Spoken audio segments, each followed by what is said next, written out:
Je suis Alain Veil, ancien rabbin de Strasbourg, et à ma retraite en Israël, je suis passionné pour les recherches sur les mots d'ancien français dans le commentaire de Rashi. Rashi était donc le premier commentateur de l'ensemble du Talmud et du Tanakh.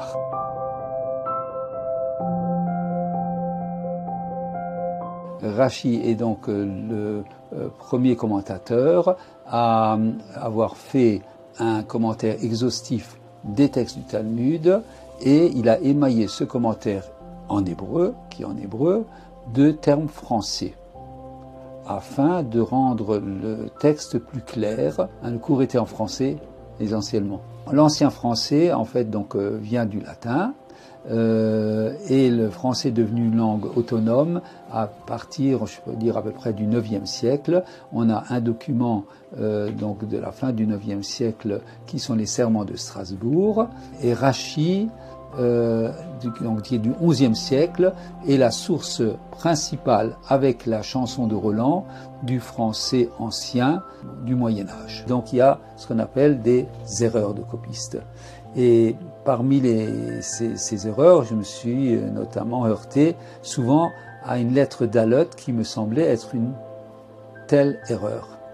Mais en cherchant, j'ai constaté qu'en réalité, ce Dalot était un souvenir de la racine latine du mot, et que comme le français par rapport au latin, je dirais, est souvent plus ramassé, à moins, et dans toutes les langues c'est comme ça, c'est-à-dire on est de plus en plus pressé, donc le mot devient de plus en plus petit, donc ce D est tombé, et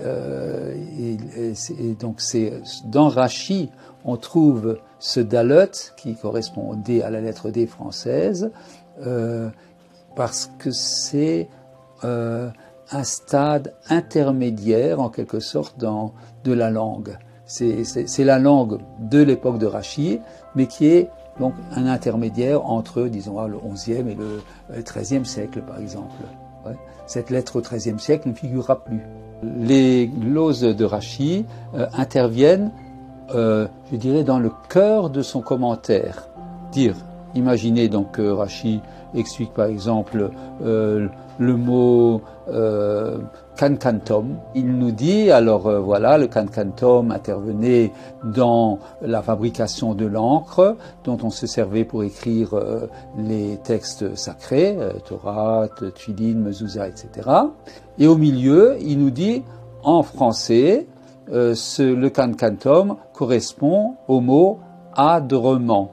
Ça, c'est le mot de laz, c'est-à-dire un mot en ancien français. Le mot laz vient en fait d'un passouk du Hallel, où on parle de Me'am Loez. Am Loez, c'est un peuple qui parle une langue étrangère. Selon d'autres, Lachon Hamzar, c'est-à-dire effectivement une langue étrangère, qu'il a fallu chercher grâce à des dictionnaires spécialisés à quel mot français Rashi faisait allusion. Le D de adrement correspond à un T d'origine. Atrement. Je remonte. Atrement, c'est atramentum en latin. Atramentum, c'est le noir, la teinture noire du cordonnier. C'est un des ingrédients de l'encre dont se sert le sofer. Selon d'autres, kankantom n'est pas ce atrement, cette teinture noire du cordonnier, mais est le vitriol. C'est notamment l'avis du Rashbam, petit-fils de Rashi, Rabbi Shmuel ben Meir. Il y a tout un développement pour savoir comment c'est possible que kankantom corresponde à vitriol. Parce que vitriol, dans le mot vitriol, vous entendez le mot vitre. D'accord ? C'est-à-dire qu'effectivement, c'est quelque chose de vitreux.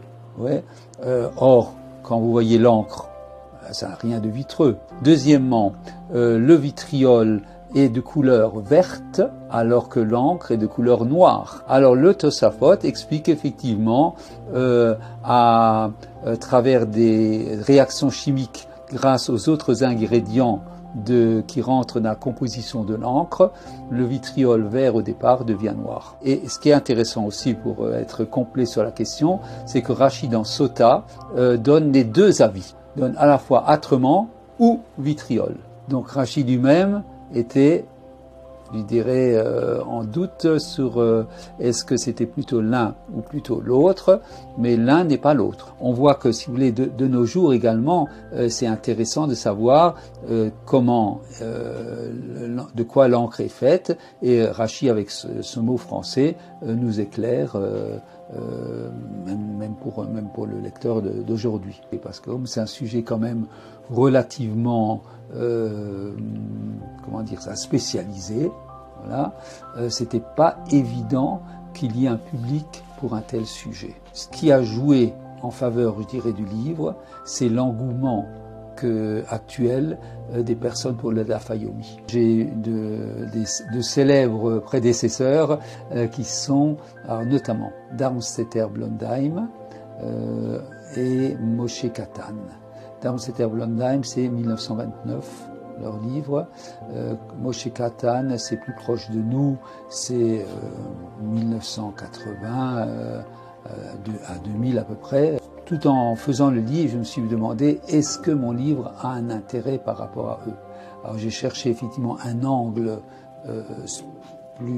qu'eux n'avaient pas traité, et donc une des spécificités, c'est d'être remonté donc souvent aux langues anciennes, notamment le latin, origine du français, et l'autre spécificité est d'avoir fait le pont entre l'ancien français et le français moderne. Donc la méthode de travail est relativement simple. Je me suis basé sur mes deux prédécesseurs. Première raison, disons voir, c'est que le travail avait déjà été extrêmement bien fait par le premier Darmstädter Blondheim, enfin les deux premiers puisqu'ils étaient deux auteurs, qui étaient des spécialistes de langue. Ils ont travaillé sur les manuscrits. Tel est aussi le cas de Moshe Katan. Du coup, je n'ai pas du tout eu besoin de me référer aux manuscrits anciens. Ce n'est pas mon domaine, je n'en suis pas capable, et donc je n'aurais jamais pu faire un tel travail. Qu'est-ce qu'il me restait à faire? Il me restait à faire, comme je l'ai expliqué, d'essayer donc de trouver dans le mot de Rachi, le las de Rachi, les racines anciennes. Et pour ce faire, alors je me suis servi d'abord d'un dictionnaire de l'ancien français, ensuite d'un dictionnaire étymologique, troisièmement du dictionnaire latin-français que les latinistes connaissent, le Gaffio, et des dictionnaires de langue actuels, je veux dire comme le Larousse. Comme dans toute œuvre, il y a eu aussi de la siyata dishmaya, c'est-à-dire de l'aide divine, c'est-à-dire que parfois, tout d'un coup, une idée germe dans l'esprit. Tiens, ce mot, on pourrait le lire comme cela. Ouais. Parce que, comment j'ai travaillé d'arrache-pied, faut dire. Franchement, 10 ans à peu près consacré 10 ans aux deux ouvrages, en tout 10 ans. Et je me suis passionné parce que j'aime beaucoup les langues, j'aime beaucoup Rachi. Donc les deux ont fait que je me suis passionné pour le sujet. Quand on est français, disons voir que c'est vrai qu'on est interpellé par le mot las, et parfois il est très difficile à déchiffrer. Prenez par exemple le mot le farnes congree. Ça c'est le résultat. Mais j'ai tourné ce mot sur certains mots comme ça.